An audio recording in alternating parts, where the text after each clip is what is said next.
ऐसी life journey में તમારું સ્વાગત છે। આજ આવ્યા છીએ અમે લક્ષ્મી વિલાસ પેલેસ વડોદરા। દેખી ગો તમે રાજમહેલ એકદમ સરસ।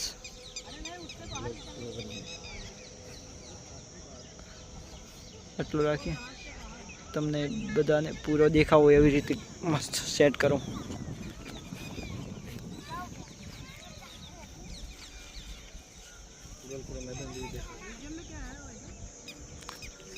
आज है मैदान गोल्फ ते रमे अमरा माटे पब्लिक अलाउ नहीं है पण बीजा रमी कि मीना लगभग नहीं 12 महीना 5 लाख फी भरे राजा ने जे गायकवाड़ वंशज में है। आरवा पानी भराता महल नु प्रतिबिंब एमां पड़तो એટલે રાજા અહીં બેઠા બેઠા નિહાળતા।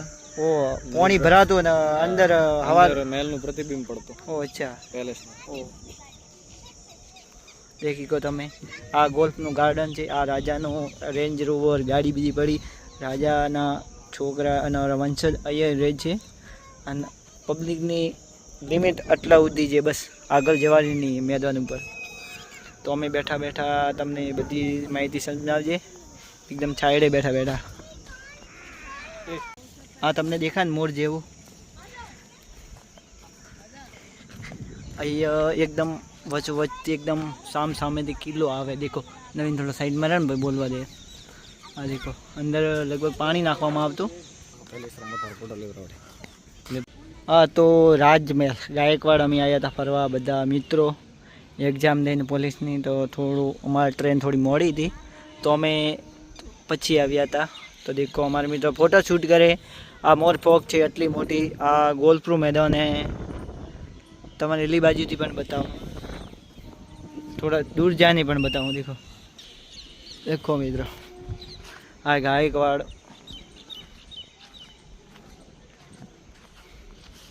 तमने पूरो किल्लो बतावीश एकदम सरस रीते जाने बनावेलो छो पोते। आर्किटेक्ट एकदम मस्त एकदम सारू थोड़ो परिवार पण रहे आनो अहींया नजीक ज रहे फरवा जाए जग्या है। तमे वडोदरा आओ तो लक्ष्मी विलास पैलेस फरी गो। टिकट है लगभग 150 आजबाज है। हमारे मित्र फोटो भी जवानी लक्ष्मी विलास पैलेस। नवीन बोल दो चलो लेडो पैलेस दिखा देता हूँ आपको। ये पूरा पैलेस ये पार्सल का व्यू है वो बाद में दिखाऊंगा। आगल का देखो तुम ये आगल का आगल वालों आ छे बगीचो। देखी आ रोड साइड है आ साइड बगीचो पण देखो तमने अमर मित्रों पछी तमने बात कहशे कि केवो तो भाई लोगों तमने किलो केवो लाग्यो? पहली बात तो किलो नहीं आ पैलेस है। पैलेस है महल है અને महल जबरदस्त बनावेलो मॉडर्न અને ઓલ્ડ સંસ્કૃતિ બંનેનો મિક્સચર એટલે એક નંબર 1 महल है। અને લગભગ ભારતમાં સૌથી મોટો રેસિડેન્શિયલ કોઈ આમાં જોન અવેલેબલ महल હોય ટુરિઝમ આમાં જે સયાજીરાવની વંશજ પેઢી છે એના વંશજો અહીંયા જ રહ્યા।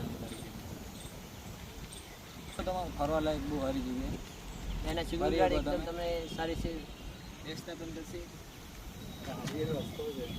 ગાડી છે ને।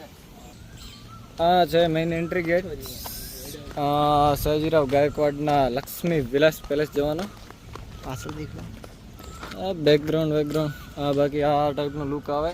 વૃક્ષો છે બહુ સારી વસ્તુ છે એટલે લુક થોડો હોટલની બાજુથી एकदम व्यू मस्त આવે કારણ કે એમાં ગોલ્ફ રમવાનું ગ્રાઉન્ડ બીજું બધું અવેલેબલ છે।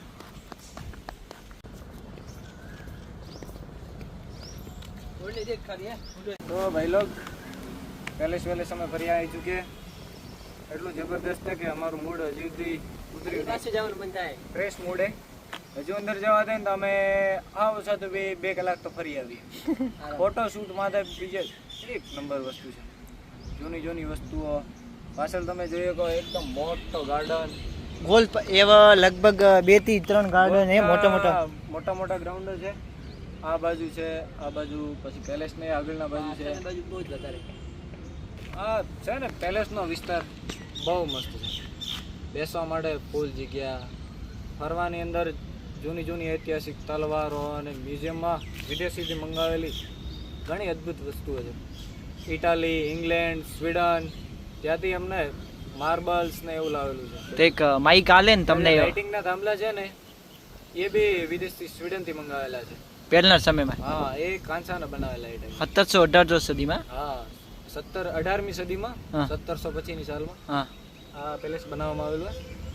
તો એક આલે ને તો ને ફોન જેવો હતો ને કોને હોબળા એના માટે ઓડિયો ગાઈડ આપે, મતલબ એક માપનું મોબાઈલ ટાઈપ હોય, ઇયરફોન હોય આતે.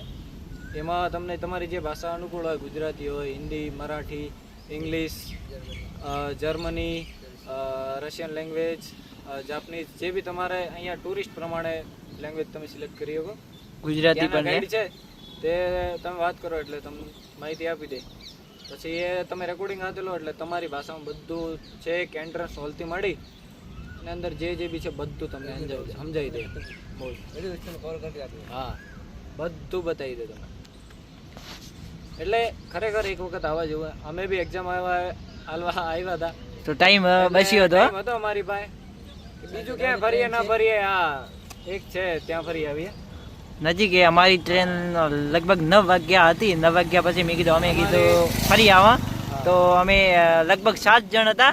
7 જણમાંથી 3 જણ આયા ને બીજા નહીં આયા, કેમ કે અમે એમને કે અમારે નહીં ફરવું, એ કંટાળી ગયા હતા બહુ એક્ઝામનો પ્રેશરના કારણે. કેમ કે એમને થોડું પેપરમાં આગા બાજુ થઈ ગયું એટલે નહીં સારું રહ્યું. અને ટ્રેન ઉપર હતા અમે 3 મિત્રો, થોડા ફરવાના શોખીન બી છીએ અને અમને ઐતિહાસિક વસ્તુ ને બીજું એવું બધું વધારે ગમે. ફોટા ને બીજા પાડવા અમને ગયા. મેં કીધું ફરી આવા અહીંયા આવીએ કે શું છે, સયાજીરાવ છે ને એક રિવોલ્યુશનરી ટાઈપના હતા. ક્યારે અંગ્રેજોના ટાઈમે અંગ્રેજોની ગુલામી નથી સ્વીકારી, એમની અમે દહાડીને બોલતા. પોતે ગાયકવાડ. પોતે ગાયકવાડ એટલે કે ગાયની રક્ષા કરવા વાળા. હા, ગાયકવાડ એટલે જે ગાયોની રક્ષા કાજે જે સ્પેસિફાઈડ મરાઠાઓની જે શાખા હતી એ ગાયકવાડ કહેવાયા. એમની બે અલગ અલગ શાખાઓ બની. એમાંથી એક બરોડા છે. બરોડામાં મૂળ આ હાલનો વિકાસ છે, એનો ઐતિહાસિક જે વારસો છે, ઐતિહાસિક પૃષ્ઠભૂમિ છે, એના પાછળ બસ આ બરોડાના ગાયકવાડોનો મોટા પાયે હાથ છે. બીજું તમને શું લાગ્યું? એકદમ સારું, બહુ મજાની પ્લેસ છે, ફરવાની સુવિધા, સિક્યુરિટી તમારે જે બી છે ને એ બહુ સારું છે. અને ટિકિટ કેટલી આની ફરવાની? તમારે આવવું હોય તો પેલેસની 250 રૂપિયા છે અને મ્યુઝિયમ છે એ તમારી પાસે કમસે કમ 4 કલાક હોય ને તો તમારી પાસે મ્યુઝિયમની બંને લેવાય. કેમ કે 4 કલાક 2 કલાકમાં તમે પેલેસ જ મુશ્કેલથી ફરી શકો. એટલો મોટો એમ? હા, તમે ફાસ્ટ ચાલો ને થોડા ઘણો ઉપર ચલું જાણે ને તો તમારે થઈ જાય 2 કલાકમાં થઈ જાય પેલેસ. બાકી તમારે મ્યુઝિયમ ને પેલેસ ને બધું ફરવું હોય ને તો સ્પેશિયલી કાં તો સવારમાં અવાય કાં પછી બપોર પછી અવાય, પણ 3-4 કલાકનો ટાઈમ તમારે લઈને અવાય. થોડું વહેલું અવરાય નહીં? તમે અહીંયા આવો ફરો એટલે તમે દરેક વસ્તુની માહિતી તો લઈ જાઓ ને કમસે કમ. હા, માહિતી જાણવા મળે આપણને કે એ ટાઈમનું શું વસ્તુ પુરાનો હોલ જોયા. એટલે એનો જે દરબાર હોલ હતો ને હા, એ બી એટલો મોટો હતો કે અમારી કેપેસિટી બહાર નથી. પ્રજા માટે જે અંદર ન્યાય લેવા હતા આણમાંથી. તો બસ અસ્તુ, તો મળીએ ભાઈ નેક્સ્ટ ટાઈમે. ચલો બાય બાય.